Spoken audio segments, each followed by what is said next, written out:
Prager, Donny Deutsch, Michael Hayden, and the moral collapse of American Jewish institutions. Last week on the MSNBC TV show Morning Joe, MSNBC contributor Donny Deutsch said that every American who votes for President Donald Trump is a Nazi.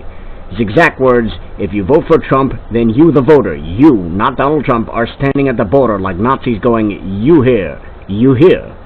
Now, as virtually every Jew of Deutsch's generation knows, a Nazi saying, you here," refers to guards at Nazi extermination camps sending Jews to gas chambers or to work the barracks.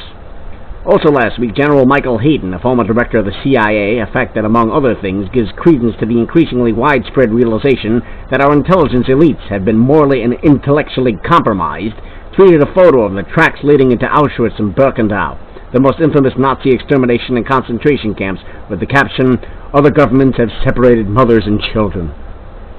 Deutsch, Hayden, and the myriad other fools who compare Trump to Hitler and the Nazis have utterly trivialized the Holocaust. As everyone who isn't on the left knows, there is nothing morally analogous between the way the last three presidential administrations dealt with some children of immigrants who are in the country illegally and what the Nazis did to Jewish children. American children are routinely separated from their parent when that parent is arrested, and if the arrestee is a single parent, the child is taken into government custody until other arrangements can be made. With regard to immigrants who are in the country illegally, the only way to avoid separation is to place the children in detention along with the arrested parents. But this was expressly forbidden by the most left-wing court in America, the Ninth Circuit Court of Appeals. Detention lasts longer than 20 days, as it nearly always does when either a not guilty plea or an asylum claim is made. Moreover, as awful as separation from a parent is, these children were not treated like animals in cages, but transferred to the care of relatives or foster homes, or housed with other detained children, where they were provided with room, board, education, sports facilities, etc. By contrast, Jewish children separated from their parents by Nazi guards were sent to gas chambers to die a gruesome, painful death by their lungs being filled with a poisonous gas, and their parents almost always eventually suffered the same fate unless they were work-starved or tortured to death. Comparing the two is not only a trivialization of the Holocaust, it is actually a form of Holocaust denial. If Jewish children were treated by the Nazis the same way Central American children have been in America, then everything we know about the Holocaust is false. Jewish children weren't subjected to torturous medical experimentation, and they weren't gassed and cremated. They were simply separated from their Jewish parents for a finite period of time, sent to stay with Jewish relatives or provided for by the best of foster families, while their parents were detained pending due process and legal proceedings. According to Donny Deutsch, Michael Hayden, and all the leftists comparing America and Trump to the Nazis, Jewish children weren't gassed. They played soccer while waiting to be reunited with their parents. What is even more depressing than Deutsch and Hayden is the reaction or silence of most American Jewish organizations. The Anti-Defamation League, which once defended Jewish interests, is becoming just another leftist interest group. I looked for some condemnation of the Deutsch or Hayden and found none. Instead, in the words of the Israeli left-wing newspaper Haaretz, the ADL made a direct comparison to the Holocaust. It tweeted, "Children are separated from their parents during the Holocaust. Speak out about the trauma it has caused. How can anyone defend such inhumane policies?" The only criticism the ADL could muster was this: people need to be extremely careful in drawing comparisons to the Holocaust and the Nazi regime in whatever context it is used, but it offered no condemnation to those who actually made this odious comparison. Leftism has poisoned much of American Jewish life. That is the primary reason, as reported in the just-released American Jewish Committee poll, American and Israeli Jews are divided on so many issues.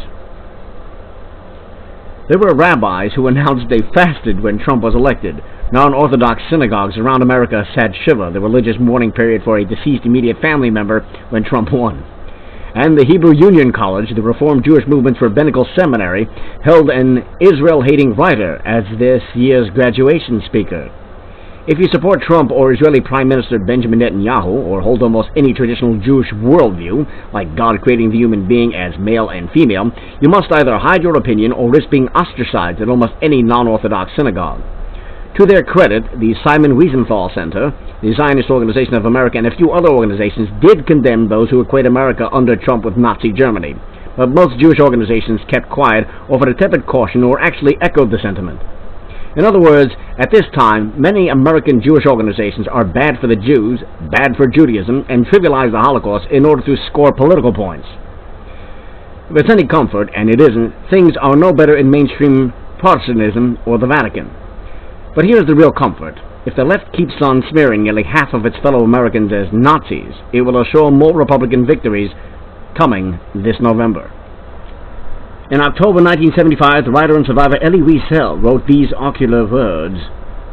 Novelists made free use it in their work, scholars used it to prove their theories, politicians to win votes.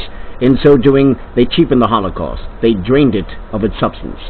We've been witness to the same distressing intellectual trend this week, as prominent Americans ranging from former CIA chief Michael Hayden to the cable TV showrunner Brian Copeland and many others have made explicit analogies between what has been going on at the Mexican border with the separation of children from their parents that preceded their gassing and murder at Nazi concentration camps.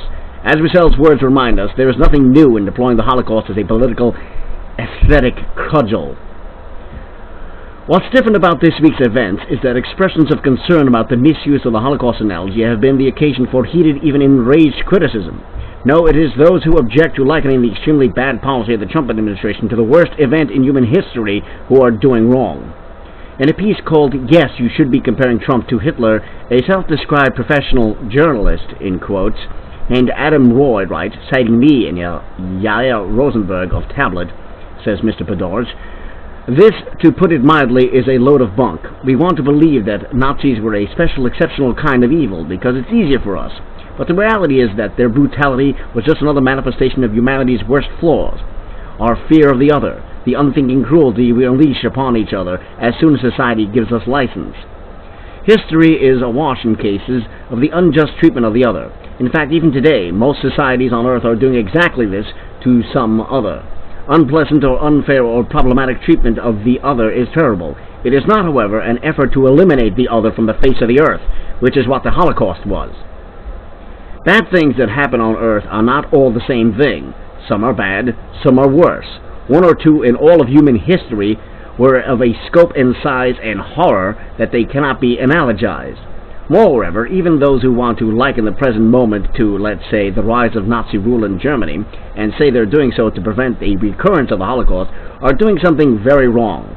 By likening the Jews of Germany to the South Americans on the border, they are implicitly accepting the Nazi contention that Jewish Germans were foreign presence rather than German citizens, whose very existence on the earth were slowly and systematically being outlawed by the government of the country in which they were born. Hitler wanted all Jews dead. Trump wants non-Americans who are here in violation of U.S. law out of the United States. Dislike that all you wish. I do, says the author. I do not think this is the right policy, says the author again, not my opinion. But it's not the systematic elimination of the other.